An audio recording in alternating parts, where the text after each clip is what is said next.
अस्सलाम वालेकुम। 9th class की फ़िज़िक्स की पेपर पेयरिंग स्कीम 2022 यानी 2022 पेयरिंग स्कीम में एक बहुत बड़ी तब्दीली आ गई है और इसके साथ साथ फ़िज़िक्स के जो पेपर हैं उसमें क्या चेंजिंग आई ऐसी जिसके लिए आपको वीडियो को एंड तक क्लास में देखना पड़ेगा। और मैं आपको वीडियो में आगे चल के बताने वाला हूँ कि आपने 4 चैप्टर तैयार करके फ़िज़िक्स में 60 बाय 60 मार्क किस तरह से हासिल करने हैं और फिज़िक्स के पेपर के अंदर कौन सी ऐसी मिस्टेक टॉपर स्टूडेंट भी करते हैं जिस वजह से वो फिज़िक्स में फुल मार्क्स हासिल नहीं कर सकते। तो आपने फिज़िक्स में फुल मार्क्स यानी 60 बाय 60 मार्क्स किस तरह से हासिल करने हैं और फिज़िक्स में 40+ मार्क्स हासिल करने वाले स्टूडेंट्स जो चाहते हैं कि हम फिज़िक्स के अंदर पास हो जाएं लेकिन अच्छे मार्क्स में हो, तो उनके लिए भी ये वीडियो बहुत ज़्यादा इंपॉर्टेंट है। वीडियो के अंत तक क्लास में देखिएगा और वीडियो को ज़्यादा से ज़्यादा लोगों के साथ शेयर करें ताकि ज़्यादा से ज़्यादा स्टूडेंट्स का इसमें फ़ायदा हो। बहुत से स्टूडेंट जो है खुद वीडियो देखते हैं लेकिन आगे शेयर नहीं करते, जिस वजह से स्टूडेंट्स को फ़ायदा नहीं मिलता पूरी तरह से। तो आपके एक क्लिक से अगर एक स्टूडेंट का फ़ायदा हो रहा है तो ये भी एक नेकी का काम है, इसको करना चाहिए। तो बगैर टाइम से कि हम वीडियो को बाकायदा स्टार्ट करते हैं। तो सबसे पहले मैं आपको बताना चाहूँगा कि फ़िज़िक्स का जो पेपर है वो कितने मार्क्स का होता है और कितना टाइम इसमें आपको मिलता है। फिज़िक्स का पेपर जो है वो 60 मार्क्स का होता है और इसके लिए आपको 2 घंटे टाइम मिलता है। इसमें जो क्वेश्चन की एक तरतीब होती है वो किस तरह से होती है, तो सबसे पहले आपके पास ऑब्जेक्टिव टाइप जो है वो क्वेश्चन आना है, यानी MCQs का क्वेश्चन आएगा। और MCQs कितने मार्क्स के होंगे और कितने MCQs होंगे और कितना टाइम आपको मिलने वाला है इसमें। तो MCQs जो है वो 12 मार्क्स के आपके पास आएंगे और 12 ही MCQs होंगे, यानी हर MCQs 1 मार्क का होगा। इसके साथ टाइम कितना होगा, आपको 15 मिनट्स जो है वो यहाँ पे मिलने वाले हैं और 15 मिनट्स के अंदर आपने MCQs जो है उनको हल करना है। और MCQs आपको किस तरह के आ सकते हैं, आपको साइड इंफॉर्मेशन को अच्छी तरह से लर्न करना है। आपको बुक के अंदर जो फार्मूलाज हैं जस्ट लाइक जैसे न्यूटन का सेकंड लॉ जो है F = ma होता है, एक्सेलरेशन का फार्मूला एक्सेलरेशन = v/t होता है, डिस्प्लेसमेंट किसके इक्वल टू होता है, स्पीड किसके इक्वल टू होती है। तो इस तरह के फार्मूले जो हैं वो आपके MCQs में आ सकते हैं। मैस ऑफ अर्थ आपको MCQs के अंदर आ जाता है। तो इसलिए आपने साइड इंफॉर्मेशन को, साइड बुक्स को ध्यान से पढ़ना है और बुक के अंदर जो फार्मूलाज हैं उनको भी इस तरह से पढ़ना है ताकि आप MCQs के अंदर फुल मार्क्स यानी 12 बाय 12 मार्क्स जो है वो आसानी से हासिल कर सकें।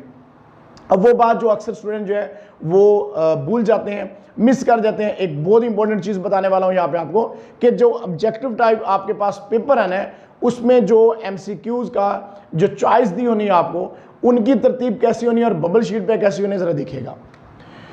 जो आपके पास MCQs आने हैं वो इस तरह से होंगे ऑब्जेक्टिव पेपर के ऊपर A, B, C and D।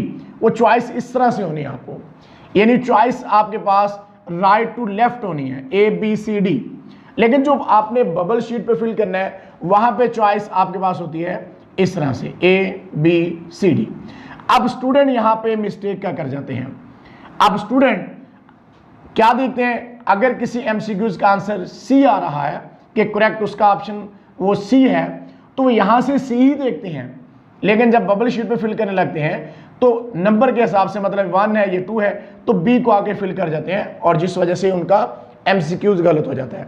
अब उनके ख्याल में उन्होंने MCQs सही किया है लेकिन वो MCQs क्या कर जाते हैं, गलत कर देते हैं। ये बहुत ही इंपॉर्टेंट चीज़ है, इसको आप बार बार मेरी बात को सुन लें, आप समझ लें इस चीज़ को। ये मिस्टेक बहुत से स्टूडेंट 90% स्टूडेंट जो है वो इस मिस्टेक को करते हैं। तो आपने इस वीडियो को देखने के बाद ये मिस्टेक नहीं करनी, आपने MCQs के अंदर 12 बाय 12 मार्क्स हासिल करने हैं। और MCQs को हल करते हुए आपने ध्यान में रखना है कि आपके पास जो MCQs की शीट है ऑब्जेक्टिव टाइप शीट है और बबल शीट, उनको ध्यान से बबल फिल करने हैं आपने और बबल को हाफ फिल नहीं करना, पूरे का पूरा बबल जो है वो आपने फिल कर देना है। तो इस तरह से आपके MCQs बिल्कुल ठीक हो जाएगा और ध्यान से सोच समझ के MCQs को लगाएगा, कोई जल्दबाजी में MCQs लगाने की आपको ज़रूरत नहीं है।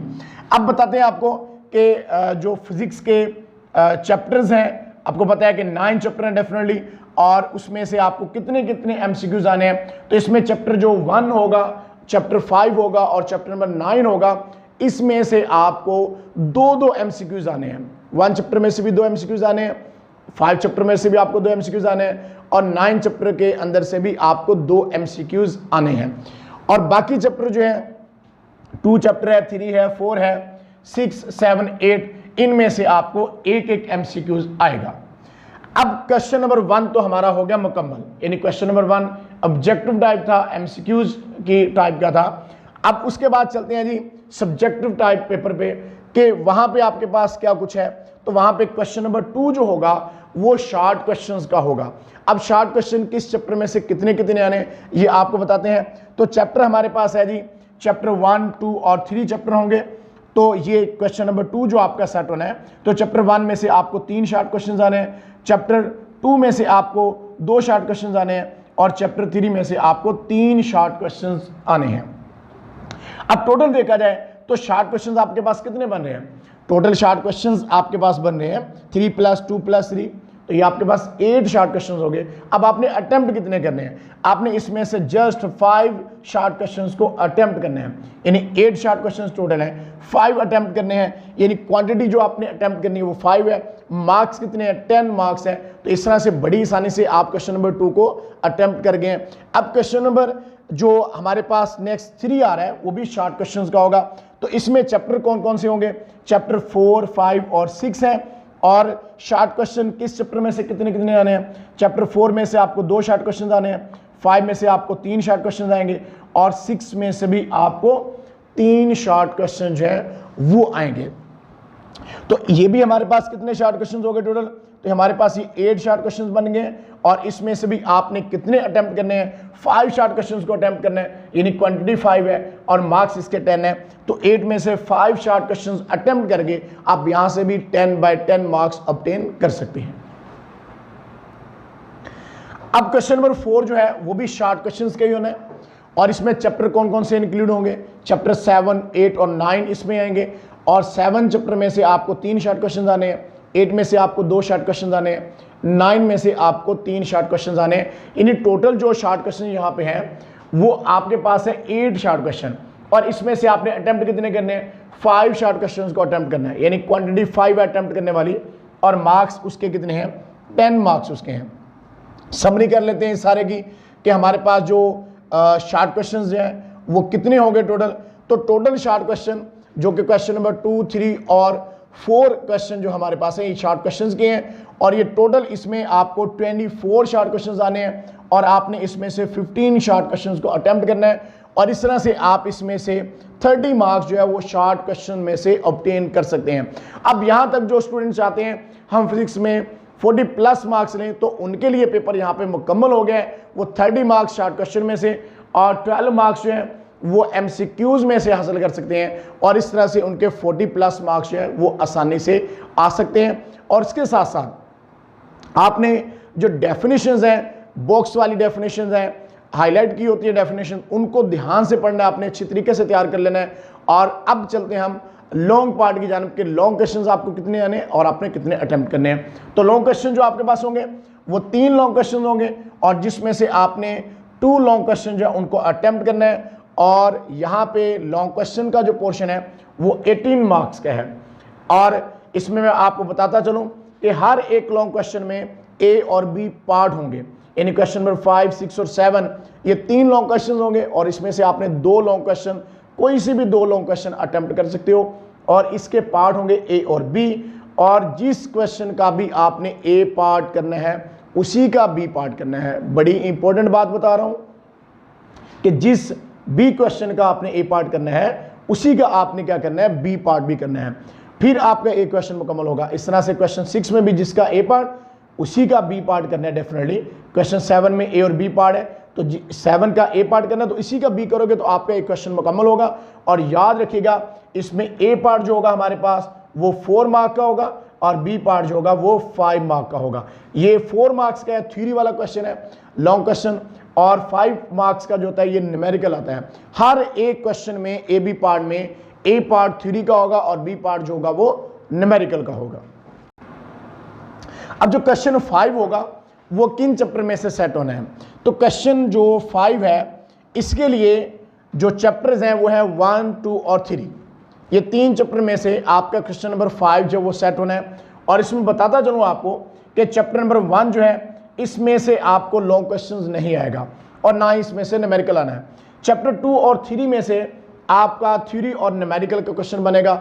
इसमें 2 चैप्टर में से थ्योरी आ सकती है या न्यूमेरिकल आ सकता है, 3 में से थ्योरी आ सकती है, न्यूमेरिकल आ सकता है। तो आपने इन दोनों चैप्टर्स को थ्योरी के हिसाब से भी न्यूमेरिकल के हिसाब से भी तैयार करना है। लेकिन ज़्यादा एक्सपेक्टेड जो है 90% जो चांस है वो यही है कि चैप्टर नंबर 2 में से आपको थ्योरी आएगी और चैप्टर नंबर 3 में से आपको न्यूमेरिकल आएगा। और याद रखिएगा न्यूमेरिकल जरूरी नहीं है कि एक्सरसाइज प्रॉब्लम न्यूमेरिकल ही आए आपको बहुत बार एग्जाम्पल जो है वो एग्जामिनर उठा लेता है, जिसको बच्चे करते नहीं हैं। वो सोचते हैं कि न्यूमेरिकल तो एक्सरसाइज में से आना है, उनको रट्टा मार लेते हैं लेकिन एग्जाम्पल्स को छोड़ देते हैं। तो आपने एग्जाम्पल्स को मिस नहीं करना और चैप्टर नंबर 3 के न्यूमेरिकल को अच्छी तरीके से आपने तैयार करना है। अब अगर हम देखें नेक्स्ट क्वेश्चन नंबर 6 जो है उसका भी ए बी पार्ट होगा। ए पार्ट 4 मार्क का और बी 5 मार्क का होगा, बिकॉज बी पार्ट जो है न्यूमेरिकल का होता है, न्यूमेरिकल 5 मार्क का होता है। और ये जो आपके चैप्टर्स हैं इसमें वो होगा 4, 5 और 6 चैप्टर। इसमें भी आपको 5 चैप्टर में से लॉन्ग क्वेश्चंस आने के चांसेस बहुत कम है। आप कह सकते हैं कि न्यूमेरिकल जो 5 चैप्टर है इसमें से आपको लॉन्ग क्वेश्चंस नहीं आएगा और न्यूमेरिकल भी नहीं आएगा। अगर 5 चैप्टर में से लॉन्ग क्वेश्चन आप तैयार करना चाहते हैं तो मैं आपको बता देता हूँ कि 3 लॉन्ग क्वेश्चंस को आपने अच्छी तरीके से तैयार करना है। इसमें लॉ ऑफ ग्रेविटेशन है, मैस ऑफ अर्थ है और मोशन ऑफ आर्टिफिशियल सैटेलाइट को आपने अच्छी तरह से 3 लॉन्ग क्वेश्चंस को तैयार कर लें, क्योंकि हमारी स्कीम जो है ये तमाम पंजाब बोर्ड्स के लिए है। तो इसलिए आपने इसमें से अगर तैयार करने तो 3 लॉन्ग ये तैयार कर लें। वैसे चैप्टर नंबर 5 में से लॉन्ग क्वेश्चन आपको नहीं आएगा। तो अब जो हमारा लॉन्ग क्वेश्चन का पेयर फिर रहेगा वो 4 और 5 चैप्टर है। इसमें भी जो 4 चैप्टर है इसमें से थ्योरी और न्यूमेरिकल आ सकता है, 6 में से थ्योरी और न्यूमेरिकल आ सकता है। जिस चैप्टर में से थ्योरी आ जाएगी या न्यूमेरिकल आ जाएगा तो एक ही चीज़ आएगी, यानी चैप्टर में से अगर 4 में से थ्योरी आती है तो उसमें से न्यूमेरिकल नहीं आएगा, फिर 6 में से न्यूमेरिकल आ जाएगा। इसी तरह से अगर 6 में आपको थ्योरी आती है तो 4 में से न्यूमेरिकल आएगा, फिर 6 में से आपको न्यूमेरिकल नहीं आएगा। बहरहाल जो एक्सपेक्टेड 90% चांस है वो ये है कि आपको चैप्टर नंबर 4 में से न्यूमेरिकल आएगा और चैप्टर नंबर 6 में से आपको थ्योरी आएगी। अब उसके बाद नेक्स्ट जो क्वेश्चन नंबर 7 है उसके भी ए बी पार्ट है, तो ये बनेगा 7, 8 और 9 चैप्टर में से। लेकिन इसमें बता दूं कि 9 चैप्टर में से आपको लॉन्ग क्वेश्चन नहीं आने वाला, न्यूमेरिकल नहीं यहाँ से आएगा आपको। 7 और 8 चैप्टर जो है ये मोस्ट इंपॉर्टेंट चैप्टर है और इसमें से भी आपको जो 8 चैप्टर है इसमें से थ्योरी और न्यूमेरिकल आएगा। 7 चैप्टर में से भी थ्योरी और न्यूमेरिकल आ सकता है, यानी एक चीज़ आएगी। फिर मैं क्लियर कर दूं कि चैप्टर जो मैं बता रहा हूं कि थ्योरी और न्यूमेरिकल आएगा तो इसका मतलब है कि उस चैप्टर में से या थ्योरी आ सकती है या न्यूमेरिकल आ सकता है। बहरहाल 90% चांस ये है कि चैप्टर नंबर जो 7 आपका है इसमें से आपको न्यूमेरिकल आएगा और चैप्टर नंबर 8 में से आपको थ्योरी वाला क्वेश्चन आएगा। और यहाँ पे मैं क्लियर कर दूं बात कि 7 और 8 चैप्टर जो हैं इनकी भी एग्जाम्पल जो न्यूमेरिकल के लिहाज से बहुत इंपॉर्टेंट है, तो इनकी भी एग्जाम्पल्स को आपने कतई नहीं छोड़ना, अच्छे तरीके से तैयार करना है। अब मैं यहाँ पे बता दूं जरा, अगर आप चैप्टर नंबर 2, 3, 4 और 6 कर लो, यानी 4 चैप्टर आप तैयार कर लो तो आपका लॉन्ग का पेयर मुकम्मल हो जाएगा। और पहले ही ऑलरेडी आप 42 मार्क्स हासिल कर चुके हैं एमसीक्यूज में और शॉर्ट क्वेश्चंस के अंदर, तो यहाँ से आपके 18 मार्क्स आ गए तो आप फिजिक्स के अंदर फुल मार्क्स 60/60 मार्क्स बड़ी आसानी से हासिल कर सकते हैं। उसके साथ साथ जो स्टूडेंट एक्स्ट्रा लॉन्ग क्वेश्चन करना चाहते हैं तो उनको बताता चलूँ वो चैप्टर 2, 3, 4, 6 और 7, 8 को अच्छी तरह से तैयार कर लें, तो इस तरह से उनका बेहतरीन पेपर हो जाएगा। कोई टेंशन नहीं लेने की जरूरत, रिलैक्स होकर पेपर आपने करना है। न्यूमेरिकल को अच्छे तरीके से पैटर्न के अकॉर्डिंग करना है। अगर आपको न्यूमेरिकल की समझ नहीं आ रही या किसी लॉन्ग क्वेश्चन की समझ नहीं आ रही तो आप मेरे इसी चैनल के ऊपर इजी फिजिक्स के ऊपर आप जाएं, वहाँ पे प्ले लिस्ट मौजूद है। हर एक चैप्टर की अलग अलग हमने प्ले लिस्ट बनाई हुई है, उसमें long question, numericals, short question सारा कुछ मौजूद है, तो आप वहाँ से भी हेल्प ले सकते हैं।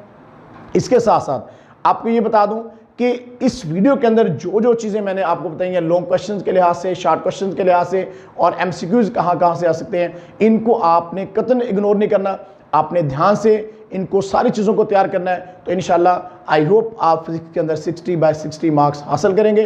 तो आज के लिए इतने, फिर मिलेंगे इंशाल्लाह, तब तक अल्लाह हाफिज़।